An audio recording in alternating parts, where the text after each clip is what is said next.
బాటిల్లో మందు అయిపోయినా కొద్దీ ఇక్కడ నా ఒంట్లో బీపీ రేస్ అవుతుంది. తాగాక ఏం చేస్తారని భయంగా ఉంది. బాబాయ్ బాబాయ్ నువ్వు వెళ్ళేదోటి చేస్తా. నేనా? చాలే ఊరుకో. అక్కడ చూడు. పొద్దున్నే దాని మొహం చూసినందుకే దాని కాలు విరిచి మెల్లో ఏలాడేశాడు. అదే నేను వెళ్ళి సముదాయించాననుకో, ఇప్పుడు నా పరిస్థితి ఏంటో నువ్వు ఊహించుకో.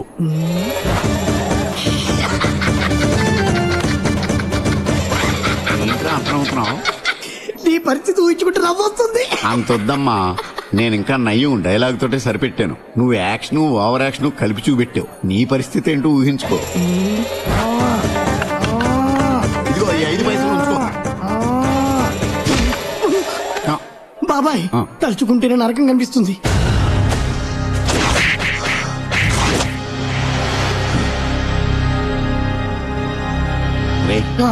ఆ కోరస్ పాడే అమ్మాయి ఇంటికి వెళ్తున్నట్టున్నాడు. వాడు వాలకం చూస్తుంటే అమ్మాయికి మంగళం పాడేసేలా ఉన్నాడు రా. ఏమే నువ్వేనా పెద్ద మిస్ వరల్డ్ అనుకుంటున్నావా? ఇష్టం లేదంటే ఇష్టం లేదని చెప్పొచ్చు కదా. నీకు ఇష్టమైతే ఖాళీ నా పేరు చెప్పొచ్చు. అదే నేను ఇష్టపడి పెళ్లి చేసుకుంటానంటే కొడతావా?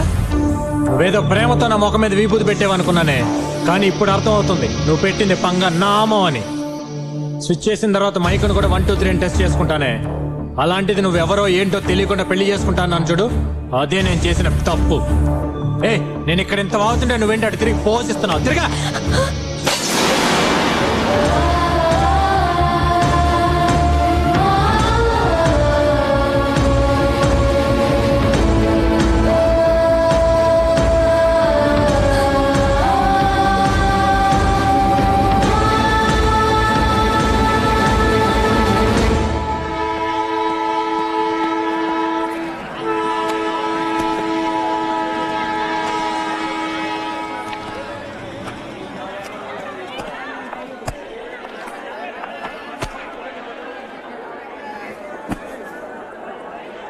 ఎంతండి ఇది? 300 అండి. 100 రూపాయలకి ఇస్తారా? మీరెందుకండి అవుతున్నారు? ఏం లేదు, నేను 200కి అడిగితేనే ఆ బుక్ ఇవ్వలేదు. మీరు 100 రూపాయలకి అడుగుతుంటే నవ్వు వచ్చింది. మీకు ఇవ్వకపోవచ్చు, కానీ నా ఫేస్ చూసి ఇవ్వచ్చుగా. అవునవును, ఇస్తాడు, తీసుకోండి. ఫైనల్గా ఎంతకి ఇస్తావో చెప్పవా బాబు? చెప్పానుగా, ఇంకేం తగ్గదు. ఉంచుకో.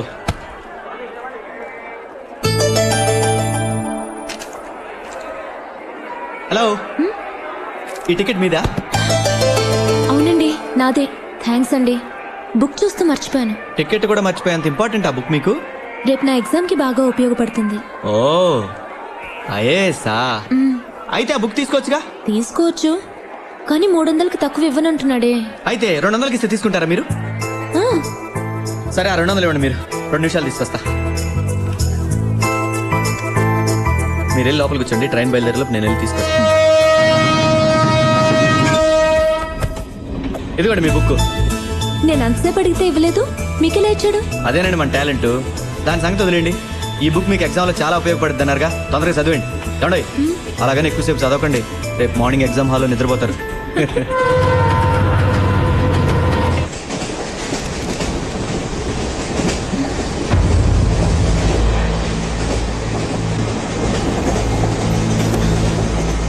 అబే, మీరు పడుకున్నారని బోర్ కొట్టి చదువుతున్నానండి.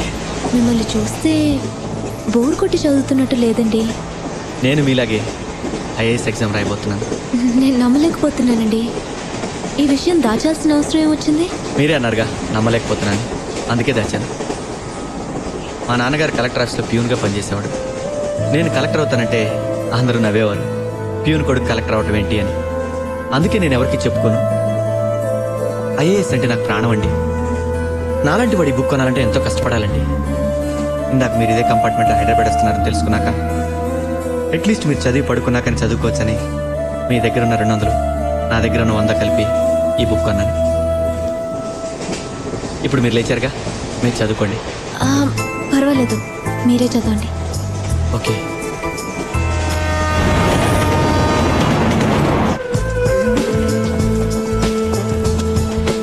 ఏమండి ఏమండి, లేకండి లేకండి.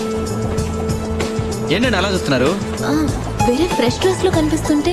అదా, ఎగ్జామ్ రాసి ఎలాగో సాయంత్రం బయలుదేరిపోతాం కదా, మళ్ళీ దానికోసం రూము రెంటు, పైగా మన పర్సు కూడా పెద్ద వెయిట్ లేదు. అందుకే ఇక్కడ రెడీ అయిపోయా. సరే నేను కూడా రెడీ అయ్యి వస్తాను. తొందరగా వెళ్ళండి, స్టేషన్ వచ్చేస్తుంది. అలా సూర్య నాకు పరిచయం అయ్యాడు. మరో అరగంటలో ఎగ్జామ్ స్టార్ట్ అవుతుందనగా ఆ రోజు ఎవరో రాజకీయ నాయకుడి హత్య జరగడం వల్ల వాళ్ళ మనుషులు గొడవ చేశారు, బంద్ చేయించారు.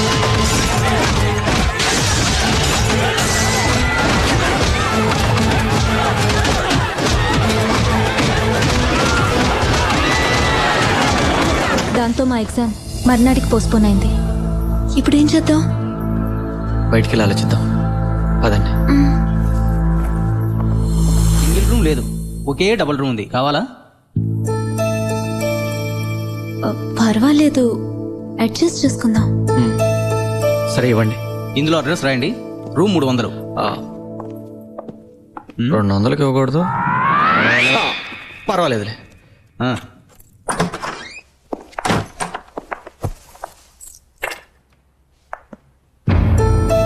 One second.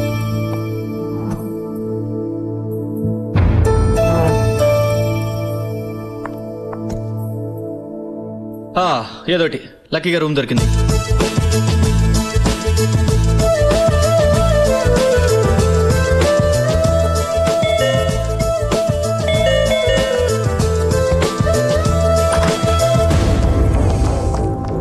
ఏ ఊరు మంది? వైజాగ్ అండి. ఏ వైజాగ్ లో లాడ్జీలు లేవా? హైదరాబాద్ దాకా వచ్చారు? అయ్యే సార్, మీరు అనుకున్నట్టు మేమేం తప్పు చేయలేదు సార్, చదువుకుంటున్నామండి. ఆహా, అది నీ పెళ్ళామా? లేదు సార్, నా ఫ్రెండ్ అండి. ఫ్రెండా? ఆ. ఫ్రెండో పెళ్ళామో స్టేషన్ లో ఎస్ఐ గారు చెబుతూ అన్నాడు. సార్, సార్ ఆడమంటుండే. మేమేం తప్పు చేయలేదు సార్.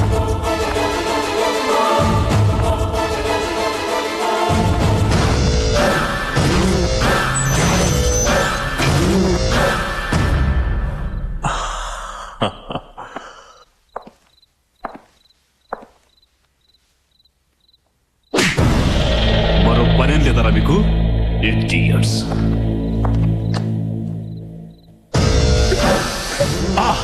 ఫ్రెష్ ఏంటి వ్యాపారానికి కొత్త? సార్, మేము ఎగ్జామ్ రాయడానికి వచ్చాం సార్. అబ్బబ్బబ్బబ్బబ్బా, ఈ వ్యాపారానికి ఎగ్జామ్ కూడా పెడుతున్నారా? సార్, మీరు తప్పుగా అనుకుంటున్నారండి. నేనే తప్పుగా అనుకుంటున్నాను. ఎగ్జామ్ రాయడానికి అంటే నేను నమ్మాలి. కారణం కొత్తగా చెప్తున్నావు. టెన్షన్ పడుకో సార్. సార్, మేము నిజంగా ఎగ్జామ్ రాయడానికి వచ్చాం సార్, నమ్మండి sir. Sir 1 second sir. Sir, hall ticket అండి. ఎగ్జామ్ రాయడానికి వచ్చారు? అవునండి. ఐఏఎస్?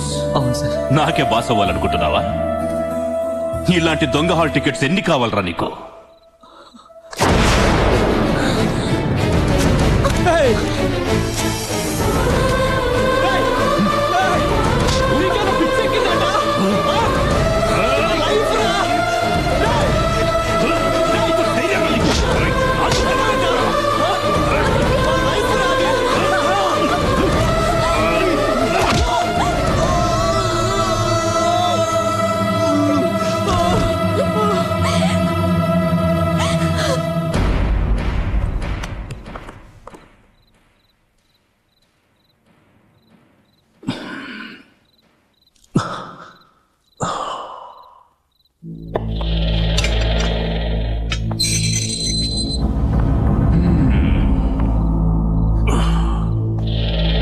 నాకు తెలుసు నువ్వు అలాంటి దానివి కాదని. గొడవ చేయకుండా నాకు కోఆపరేట్ చేయ. పొద్దున నేనే ఎగ్జామ్ సెంటర్లో నిన్ను డ్రాప్ చేస్తాను. చంపేస్తున్నావే.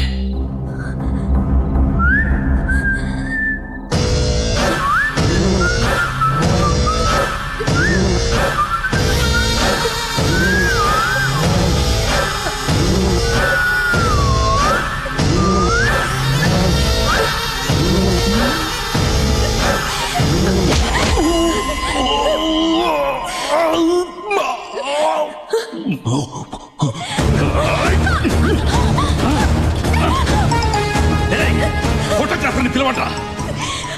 వీళ్లతో పాటు దీన్ని కూడా ఫోటో తీయండి. నువ్వు ఎలా పతివ్రత అవుతావు చూస్తానే.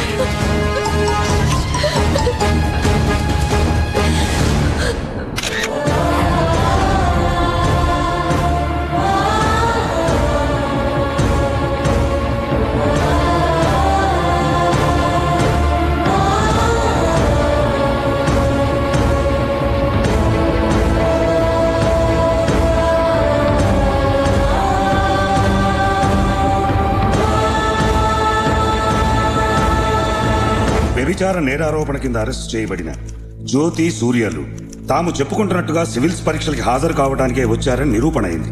కాబట్టి వారిద్దరిని నిర్దోషులని కోర్టు వారు నమ్ముతూ వారిపై దురుద్దేశపూర్వకంగా తన సొంత ప్రయోజనాల కోసం అధికార దుర్వినియోగానికి పాల్పడిన సర్కిల్ ఇన్స్పెక్టర్ కోటిరెడ్డి వెంకటరెడ్డిని 6 నెలల పాటు విధుల నుండి సస్పెండ్ చేయాల్సిందిగా పోలీస్ డిపార్ట్మెంట్ వారిని ఆదేశించడమైంది.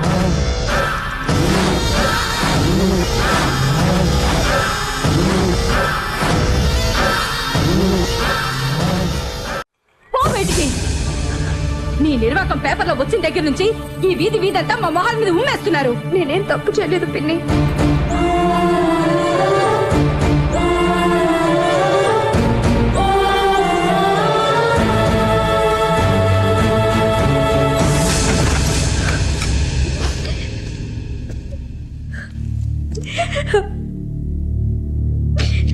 జ్యోతి, మా ఇంటికి వెళ్దాం పదా.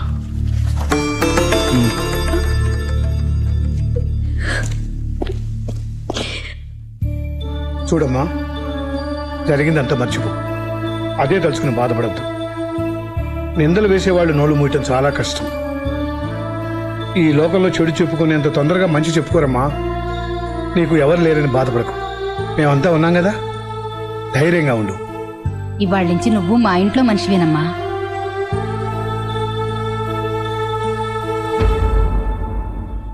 అయిన వాళ్ళ నుంచి దూరమై అనాథలా ఉన్న నన్ను సూర్య అమ్మ నాన్న ఆదరించారు.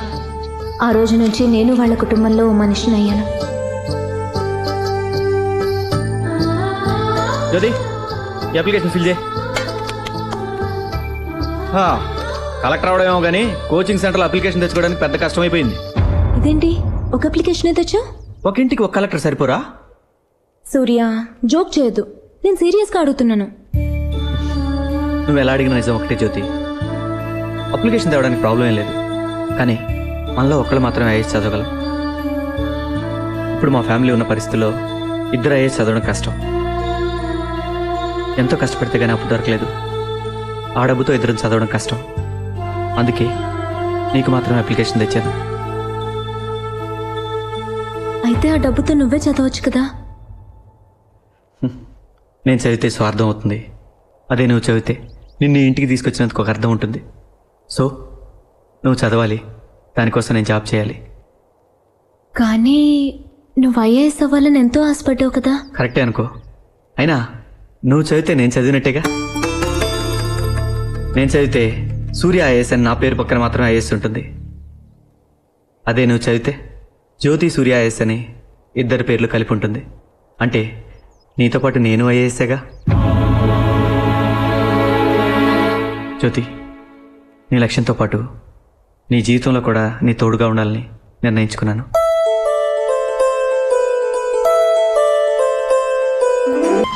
ఇది పట్టుకొని ఇక్కడే ఉండు, ఇప్పుడే వస్తా. ఎక్కడికి? ఉండు బొంగోరు, వస్తాగా.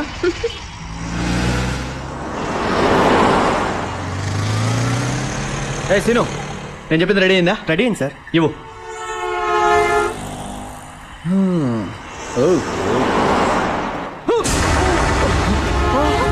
ఓర్ నీ అయ్యా, చూసుకోండ్రా, బళ్ళు నట్టరాదా?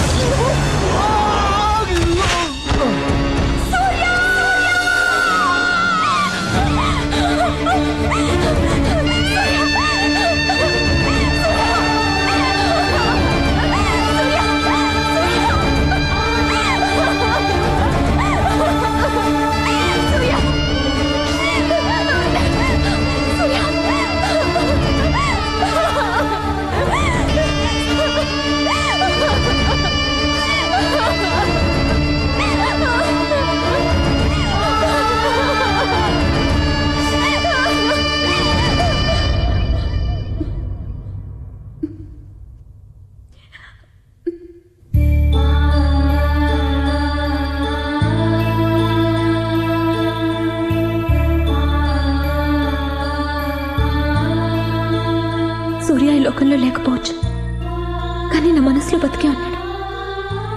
నాకు సంబంధించినంత వరకు ఐఏఎస్ అనేది 3 అక్షరాల మాట కాదు. సూర్య కళ, నా జీవితం. ఈ జన్మకి సూర్యతో కలిసి బతికే అదృష్టం లేకపోయినా అతని కళ నిజం చేయాలన్న లక్ష్యంతోనే బతుకుతున్నాను. దానికి ఎవరొడ్డొచ్చినా నేను తట్టుకోలేను. దయచేసి నన్ను డిస్టర్బ్ చేయకండి.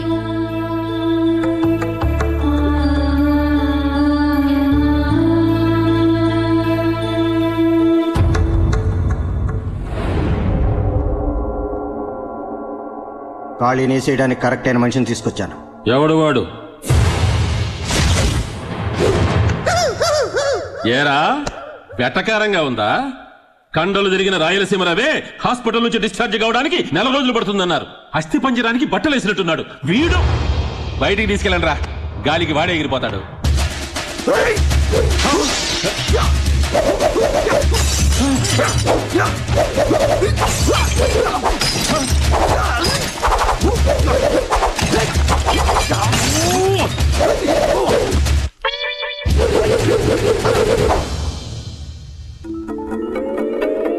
అయ్యో ఏమిట్రా, ఇంతలోకి ఇల్లు అసెంబ్లీ లాగా చేసేశాడు. ఖాళీని కొట్టడానికి వీడే కరెక్ట్ అయిన మనిషి. ఒక్క నిమిషం, ఎప్పుడు మీరు నా టాలెంట్ ని అవమానించారో అప్పుడే మీ డీల్ ని క్యాన్సిల్ చేసేశాను. మరి ఎందుకురా బంగారు సామాన్ అంతా బత కొట్టేశావు? రోగి రోగాన్ని దాచుకోకూడదు, వీరుడు విద్యను దాచుకోకూడదు. వస్తా. వీడెవడండి బాబు, సునామీలా వచ్చి అలకల్లోలం చేసిపోయాడు. నేను అప్పుడే చెప్పాను మైక్ సెట్కి 5,000 ఇచ్చేద్దామండి అని. విన్నారా? ఎమ్మెల్యే పరువు అది ఇది అన్నారు. లోడు సిమెంట్ దగ్గర నుంచి లోకల్ రౌడీలు, ఆ రాయలసీమ రవి, ఇప్పుడు వచ్చాడు ఈ బ్రూస్లీ గడు. ఆడు పగలగొట్టిన సామాన్లతో కలిపి దాదాపు 3 లక్షల రూపాయల దాకా బొక్క. నా మాటిని ఆ ఖాళీగాడితో గొడవ పట్టడం మానేయండి సార్, లేకపోతే అనవసరంగా 5,000 ఓట్లు పోతాయి.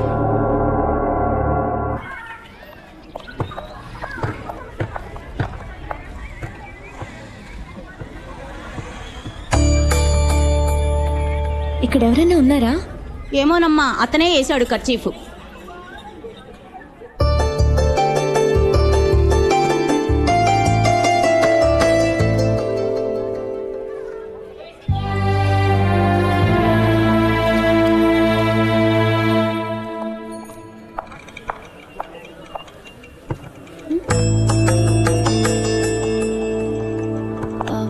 ఏమైంది సార్, ఎవరూ లేరు? బస్ రిపేరా? అదేం లేదమ్మా, నువ్వు తొందరగా వెళ్దాం.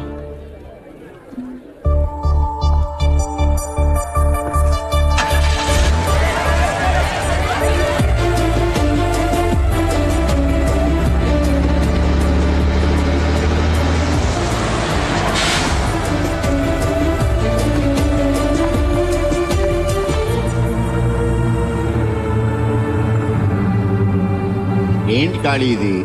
అమ్మాయి కథంతా చెప్పే కూడా అమ్మాయిని ప్రేమిస్తున్నావా? అదేం కాదు బాబాయ్, ఎప్పుడైతే ఆ అమ్మాయి మనసులో మాట చెప్పిందో నా ప్రేమ తీసి పక్కన పెట్టా. ఆ అమ్మాయి ఏదేదో ఐఏఎస్ ఐకేఎస్ ఏదో చదవాలంటుంది కదా, దానికి హెల్ప్ చేస్తున్నది అర్థం చేసుకోవట్లేదు. హెల్ప్ అంటే ఖర్చీఫ్ లేడు